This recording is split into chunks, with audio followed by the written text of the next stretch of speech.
I think the North East is in a great place in digital media. There's loads of jobs out there now that require you to have IT. There are about 35,000 people who are actually employed in the North East in something that would be described as an IT or digital job, if you will. Well, I really wanted to enjoy my job and not just be stuck in something that I didn't really like. You can forge your own path, and as well as that, you can work on things which have never been seen before.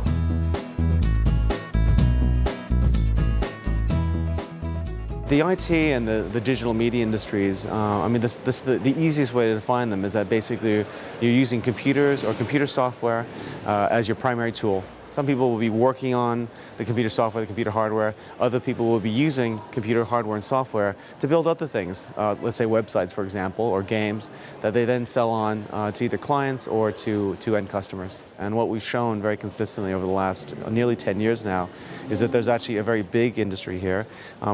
It's continuing to grow, you know, and that they need talented people in order to fuel that growth. I'm Jeremiah Alexander, I'm 27 years old and I'm a games programmer and entrepreneur. I've always known that I wanted to work in games, and so there was really two choices that I needed to make, whether I wanted to go down the art side or the programming side. For me, it was definitely a programming route that I decided to take, and most essential for programming was good maths ability. So that was one of the main subjects that I studied at A-level, and then I went on to study a computer games programming degree at the University of Teesside. Traditionally, a lot of people just programmed in their bedrooms and then ended up working for big companies. Some people now, recently have gone through universities, and a lot of people also just work in games companies doing testing and use that as a route to get in. And I think more recently, apprenticeships are increasing in popularity as routes to get into games. So I think it really just depends on what suits you. I was good at a few different subjects, but I chose the one that I knew that I would continue to enjoy. I did maths at A-level, which helps with the coding. It's challenging, and we're just starting out, so we're learning as we go along, which makes it a good thing because you feel like you're achieving something every day. A master's degree in IT application.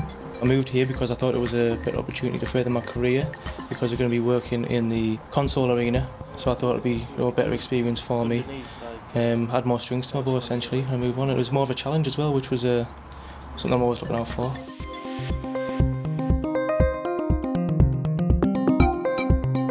The Northeast genuinely is a big and growing employer of leading, companies and people throughout the digital and IT sector. Certainly in terms of technology startups, outside of London, we're the #1 region. But the interesting thing is actually probably where the bigger growth is in the non-techie side, in what you might call commercial jobs or marketing jobs. So if you're looking to go into larger, more established companies like Sage, they will have a regular induction programs. They'll be regularly recruiting for graduates, and they'll have a kind of path, a kind of career path through management that they can go through. I'm Jonathan Peachy, I'm 17 years old and I'm doing a level 3 BTEC in IT. I've always liked IT, so it's always been an interest for me, really. I've liked the idea of computing and programming and all sorts of things like that.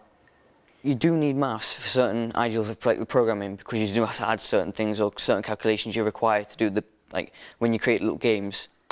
If you're not exactly the best student in school, it's a lot easier to do a BTEC course. You don't need proper C's and everything to get into a level 3 or level 2 BTEC. There's no exams, it's all coursework based, so you can relax while you're doing your work.